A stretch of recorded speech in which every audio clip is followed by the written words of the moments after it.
করার কাজ চলছে এবং একাধিকভাবে সিলিন্ডার যেমন নাকি বিস্ফোরণের ঘটনা ঘটছে এবং বস্তিতে এত পরিমাণে দাহ্য বস্তু রয়েছে, অর্থাৎ একাধিক কাগজ রয়েছে বস্তিতে এবং সেই কারণেই কিন্তু আগুনের দ্রুততার সাথে ছড়িয়ে পড়েছে এবং এই মুহূর্তে দমকল কর্মীরা কিন্তু আগুন নেভানোর জন্য আপ্রাণ চেষ্টা চালাচ্ছেন। এর পাশাপাশি পৌরসভা থেকেও কিন্তু পাম্পের ব্যবস্থা করা হয়েছে যাতে খাল থেকে জল নিয়ে তাড়াতাড়ি আগুন নেভানো যায় এবং সেই বিষয়ে কিন্তু নজর রাখা হচ্ছে।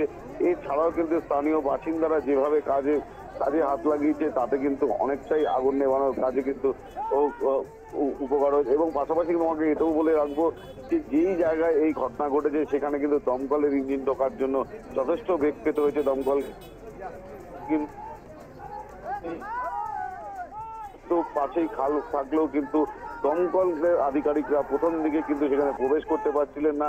এলাকার মানুষজন আগুন নেভানোর চেষ্টা করছেন, তারপরে যেভাবে বিস্ফোরণের ঘটনা ঘটেছে এবং এই যে ঝুপড়ি, এই ঝুপড়িতে একাধিক পরিবার থাকে যারা বিভিন্ন সময় কাগজের ব্যবসা করে, অর্থাৎ বিভিন্ন জায়গা থেকে কাগজ নিয়েছে, এখানে থেকে শর্টিং করে সেই কাগজ অন্য জায়গায় পৌঁছে দেয় এবং সেখানেই এই আগুন লেগেছে। এবং তার পাশেই রয়েছে একটি খাটাল, সেই খাটালেও থেকেও যে সমস্ত গবাদি পশু রয়েছে তাদেরকে সরিয়ে ফেলার যে প্রক্রিয়া সেটা কিন্তু এলাকার মানুষ সারছেন এবং পাশাপাশি কিন্তু যে এলাকায় ঘটনা ঘটেছে সেখান থেকে কিন্তু সাধারণ মানুষকে এই মুহূর্তে নাগেরবাজার থানার পুলিশ ঘটনাস্থলে রয়েছে এবং তারা কিন্তু সরে যে সবাইকে দূরে সরিয়ে দেওয়ার যে ব্যবস্থা সেটা করছেন। খালের দুপাশে প্রচুর মানুষ এই মুহূর্তে ভিড় জমিয়েছে এবং আগুন নেভানোর যে চেষ্টা সেটা কিন্তু চালাচ্ছেন দমকল কর্মীরা এবং এই মুহূর্তে আগুন অনেকটা প্রায় নিয়ন্ত্রণে বলাই যেতে পারে। কেন প্রথম অবস্থায় যেভাবে আগুনের রেলিয়ান শিখা চারদিক কালো ধোঁয়া ঢেকে গিয়েছিল এবং তার থেকে কিন্তু অনেকটা কমেছে এবং সে আগুন নেভানোর কাজ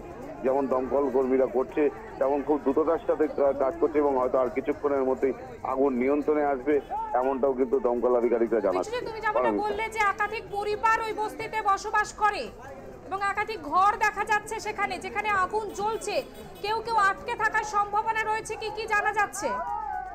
এখনো পর্যন্ত পরিষ্কার নয় কেউ আটকে রয়েছে কিনা। দমকল কর্মীরা আগুন নেভানোর যে কাজ সেটা চালাচ্ছেন এবং উদ্ধার কার্য প্রথম দিকে করেছেন। এলাকার মানুষজন যারা ওখানে আটকে পড়েছেন তাদেরকে উদ্ধার কাজে সাহায্য করেছেন এবং কেউ আটকে পড়ে নেই এবং আহত হতে পারে এক দুজন, এমনটা কিন্তু মনে করা হচ্ছে এবং ইতিমধ্যে কিন্তু অ্যাম্বুলেন্স থেকে আরম্ভ করে পৌরসভার কর্মীরা তারাও রয়েছেন এবং যদি কেউ এরকম আক্রান্ত হয়ে থাকেন তাকে দ্রুততার সাথে যাতে হসপিটালে পৌঁছানো যায় তার জন্য পৌরসভা থেকে অ্যাম্বুলেন্সও পাঠানো হয়েছে।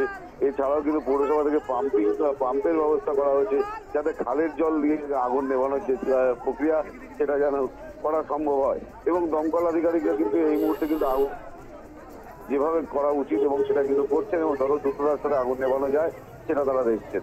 ক্ষয়ক্ষতির পরিমাণ কি হতে পারে, এরকম কি কোনো আন্দাজ করা সম্ভব হচ্ছে এই মুহূর্তে? এখনো পর্যন্ত পরিষ্কার নয় যে কত ক্ষয়ক্ষতি হয়েছে এবং যে সমস্ত ঘরগুলো জ্বলে গিয়েছে। তুমি জানো যে একদিকে যেমন নাকি ভোট রয়েছে এবং ভোটের সময় কোনো রাজনৈতিক দল কিন্তু এখানে টাকা পয়সা দিতে পারবেন না, অর্থাৎ ঘোষণা করতে পারবেন না। সেই ক্ষেত্রে কেউ সাহায্যের হাত বাড়িয়ে দেয় কেন সেটা যখন পরবর্তী বিষয়।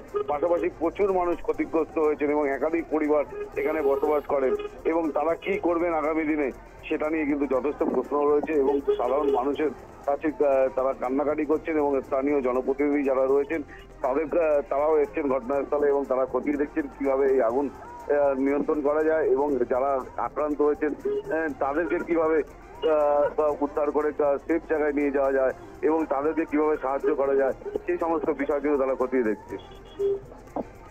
সব থেকে বড় প্রশ্ন বিশ্বজিৎ, যে কিভাবে আগুন লাগলো এখনো পর্যন্ত পরিষ্কার নয় কিভাবে আগুন লাগলো, যেহেতু একাধিক দাহ্য বস্তু ছিল এবং যে সময় আগুন লেগেছে সেই সময় সাধারণত গৃহস্থ পরিবারের কিন্তু অনেকে রান্না বান্নার কাজ করেন এবং সেখান থেকে আগুন লাগতে পারে এবং এমনটা মনে করা হচ্ছে বা কেউ কোনো আগুন লাগিয়ে দিয়েছে কিনা সেটা নিয়েও প্রশ্ন উঠেছে। অর্থাৎ সমস্ত বিষয় নিয়ে একটা ধোঁয়াশা তৈরি হয়েছে এবং পুলিশ প্রশাসন পুরো বিষয়টির উপর নজর রেখেছে। এছাড়া দমকল আধিকারিকরা জানার চেষ্টা করছেন আগুন কিভাবে লেগেছে, কোনো শর্ট সার্কিটের ঘটনা ঘটেছে কিনা বা কোনো সিলিন্ডার বিস্ফোরণ থেকে আগুন লেগেছে কিনা সমস্ত বিষয় কিন্তু তারা খতিয়ে দেখছে। আমাদের সঙ্গে থাকো, আমাদের সঙ্গে টেলিফোন লাইনে রয়েছেন দমদমের প্রার্থী শিলভদ্র দত্ত। শিলভদ্র বাবু, আপনাকে আর প্লাস নিউজে স্বাগত। এই যে দমদমে যে বিধ্বংসী আগুন লেগেছে এবং ঘটনাস্থলে এখনো পর্যন্ত 8টি ইঞ্জিন পৌঁছেছে, কি বলবেন আপনি? কি পরিস্থিতি এই মুহূর্তে, কি জানতে পেরেছেন? এটা মারাত্মক একটা দুঃখজনক ঘটনা আমি নিজেও ওখানে স্পটের কাছে মারাত্মক বিভৎস অবস্থা হয়েছে। দমদমের এসছে, আগুন লেগেছে, আগুন নেভানোর চেষ্টা হচ্ছে, প্রচুর মানুষের অনেক কিছুই নষ্ট হয়েছে। এখন যতক্ষণ না পুরো ব্যাপারটা মিটছে, কত মানুষের কত ক্ষতি হয়েছে সেটা বোঝা যাবে না। এখন এই নিয়ে আমি কোনো রাজনীতিও করতে চাই না, রাজনৈতিক কথাও বলতে চাই না। দেখুন, এখন মানুষগুলো তারা এই অবস্থার মধ্যে আছে, সবটা মিটুক, ভালো কিছু হোক। আমরা চাইবো যে প্রশাসন ঠিক কাজ করুক এবং মানুষের পাশে দাঁড়াক, এইটুকুই বলতে পারি, এর বেশি কিছু বলবো না। অভিযোগ উঠছে শিলভদ্রবাবু, অভিযোগ উঠছে প্রমোটার চক্রের, কিছু বলবেন আপনি এই বিষয়ে? না না, আমি এখনো পুরো ব্যাপারটা জেনে উঠিনি। যদি এর মধ্যে প্রমোটার চক্র থেকে থাকে সেটা খুবই অন্যায়, সেটা খুবই এবং এই বিষয়টা এটা এর আগেও বহুবার দেখা গেছে এই আমলে, যে ইচ্ছে করে আগুন লাগিয়ে দিয়ে প্রমোটাররা এটা করছে। কারণ এই আমলে প্রমোটারদের ইয়ে বেড়ে গেছে প্রচুর বেশি, সেটা হয়েছে, সে জায়গাটা আছে। তবু আমি এক্ষুনি এই মুহূর্তে যখন ঘটনাটা ঘটছে আমি অন্য কিছু বলছি না, নিশ্চয়ই পরে এটা হবে। তবে বিচার দেখা উচিত, মানুষের পাশে দাঁড়ানো উচিত, মানুষের পাশে করা উচিত। যদি সত্যি এর পিছনে অন্য কেউ জড়িত থাকে তাহলে তাদের শাস্তি পাওয়া উচিত, এইটুকু বলতে পারি। ঠিক আছে, ধন্যবাদ। ধন্যবাদ বিশ্বজিৎ। দমদমের বস্তিতে বিধ্বংসী আগুন, আমাদের প্রতিনিধি সূত্রে যেমনটা খবর যে 8টি ইঞ্জিন রীতিমতো ঘটনাস্থলে পৌঁছেছে, দাহ্য বস্তু অনেক রয়েছে বলে মনে করা হচ্ছে। পৌরসভা থেকে খালের যে জল, সেই জল দিয়ে আগুন নেভানোর চেষ্টা চলছে। দমকলের তরফ থেকে অত্যন্ত তৎপরতার সঙ্গে আগুন নেভানোর কাজ চলছে।